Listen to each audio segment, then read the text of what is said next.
بسم اللہ الرحمن الرحیم الحمد للہ رب العالمین والصلاة والسلام علی سید المرسلین وعلی آلہ واصحابہ واتباعہ ومن دعا بدعوتہ الی یوم الدین۔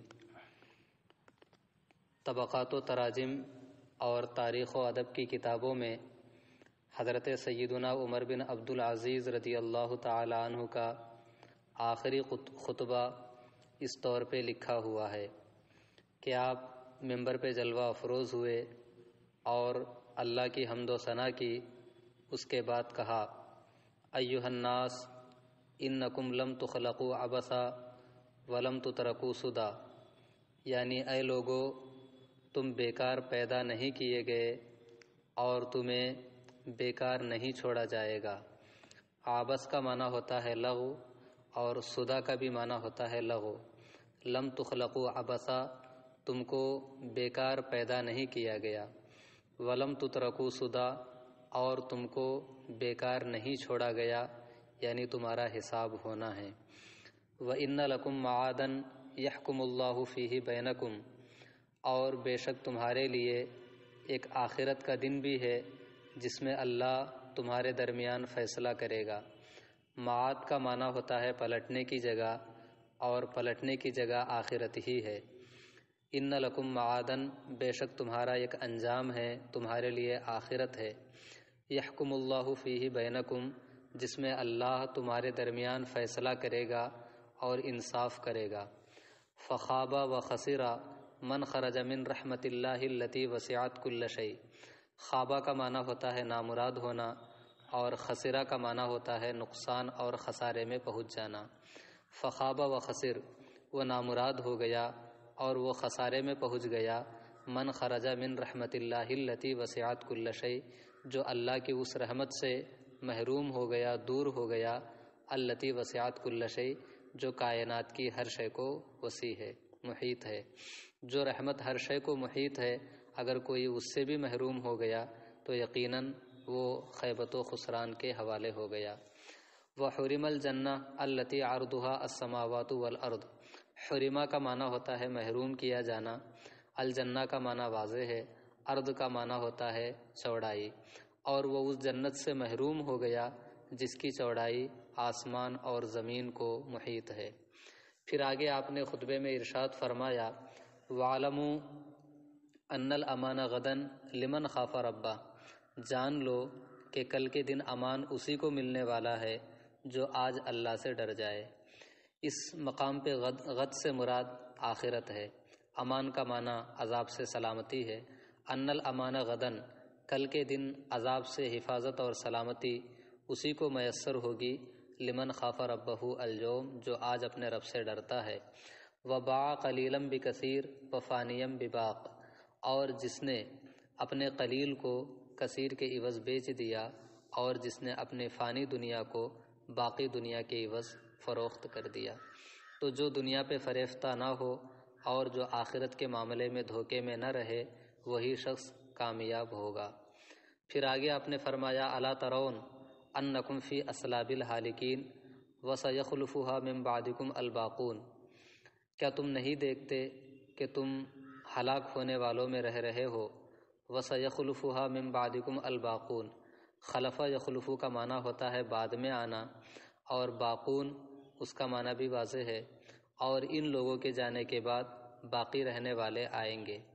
کذالک، معاملہ یوں ہی چلتا رہے گا، حتی تردوا الی خیر الوارثین، یہاں تک کہ تم کو پھیر دیا جائے گا اس رب کی جانب جو سب سے بہتر وارث ہے۔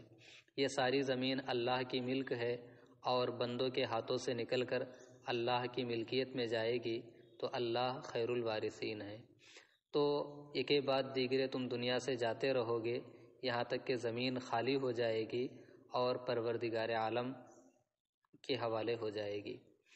ثم انتم فی کل یوم تشیعون غادیا ورایحا الی اللہ قد قضى نحبہ وبلغ اجلہ، فی کل یوم روزانہ، شیع کا معنی ہوتا ہے کسی کو رخصت کرنا، غادیا ورایحا الی اللہ، غدا یغدو غدوتاً کا معنی ہوتا ہے صبح، اور راحہ یروح روحتاً کا معنی ہوتا ہے شام۔ تو غدا کا معنی ہوتا ہے صبح کو جانے والا، روحتن کا معنی شام کو جانے والا۔ اللہ، تم روزانہ صبح اور شام کو اللہ کی طرف رخصت ہونے والوں کو رخصت کر رہے ہو، یعنی دنیا سے جانے والوں کو رخصت کر رہے ہو۔ قد قضا نحبہ، اس حال میں کہ اس نے اپنی زندگی مکمل کر لی ہے اور وہ اپنے انجام کو پہنچ چکا ہے۔ ان نحبو کا معنی ہوتا ہے مدت، اور اجل کا معنی بھی ہوتا ہے مدت۔ تو تم صبح و شام دنیا سے جانے والوں کو رخصت کرتے ہو جو اپنی زندگی گزار چکے ہوتے ہیں اور جو اپنے موت کے دہلیز پہ قدم رکھ چکے ہوتے ہیں۔ ثم تغیبونہ فی صدع من الارض، غیبہ کا معنی ہوتا ہے چھپا دینا، الصدع کا معنی ہوتا ہے الشق من الارض، زمین کا ایک گوشہ۔ ثم تغیبونہ، پھر جن کو تم رخصت کرتے ہو، کندھوں پہ اٹھا کے لے جاتے ہو، ان کو زمین کے ایک گوشے میں اور قبر کی لحد میں اتار دیتے ہو۔ ثم تدعونہ غیر موسد ولا ممہد، ودع یدعو کا معنی ہوتا ہے چھوڑ دینا، وصدا کا معنی ہوتا ہے تکیہ لگانا، اور مہدہ کا معنی ہوتا ہے بستر لگانا۔ ثم تدعونہ، پھر تم اپنے مردے کو چھوڑ دیتے ہو اس حال میں کہ نہ اس کے سر کے نیچے تکیہ ہوتا ہے، نہ ہی اس کے جسم کے نیچے بستر ہوتا ہے۔ قد خلع الاسباب وفارق الاحباب وواجہ الحساب، صورتحال یہ ہوتی ہے کہ وہ اسباب سے علیحدہ ہو چکا ہوتا ہے۔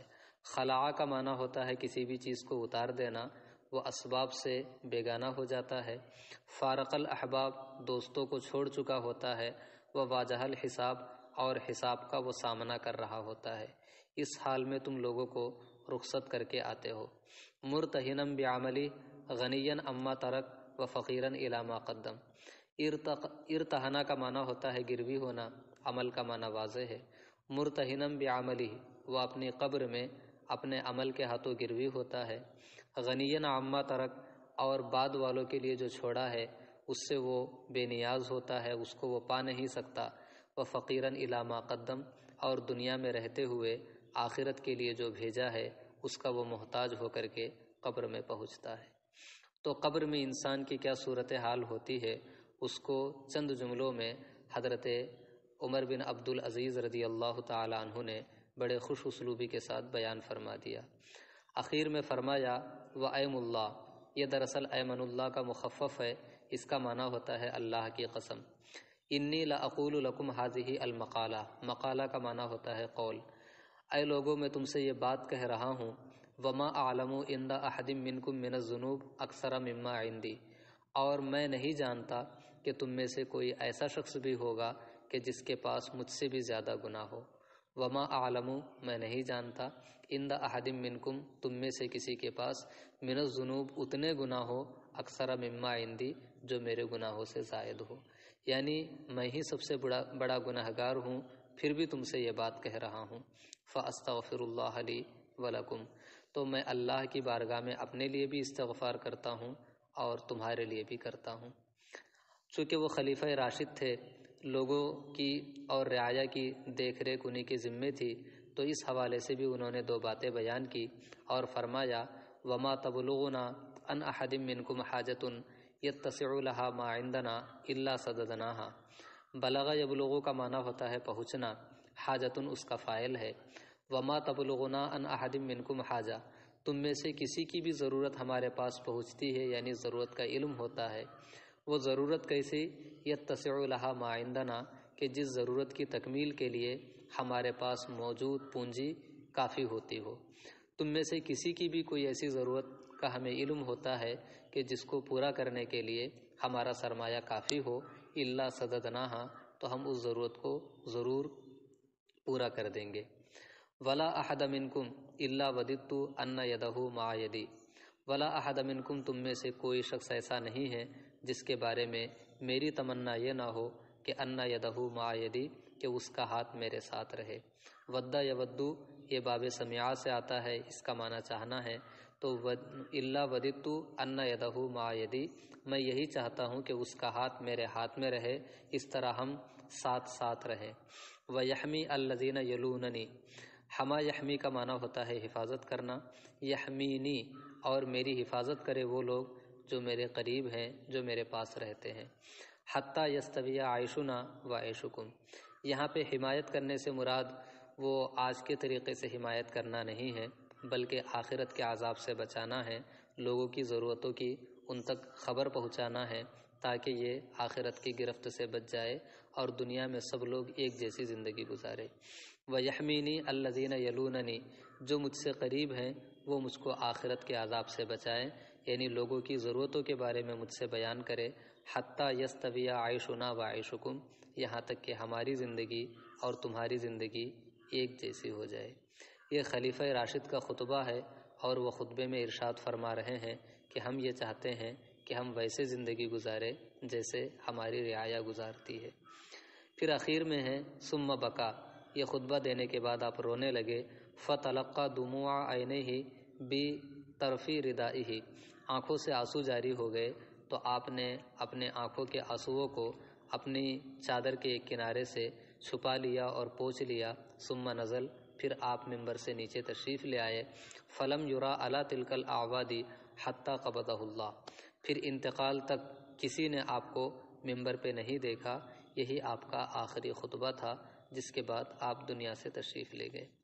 تو یہ حضرت عمر بن عبدالعزیز رضی اللہ تعالیٰ عنہ کا ایک خوبصورت خطبہ تھا جو ادبی اعتبار سے بھی منفرد ہے اور معنوی اور اصلاحی اعتبار سے بھی بے مثال ہے۔ اللہ رب العزت ہم لوگوں کو اسلاف کے نقش قدم پہ چلنے کی توفیق عطا فرمائے۔ والسلام علیکم ورحمۃ اللہ وبرکاتہ۔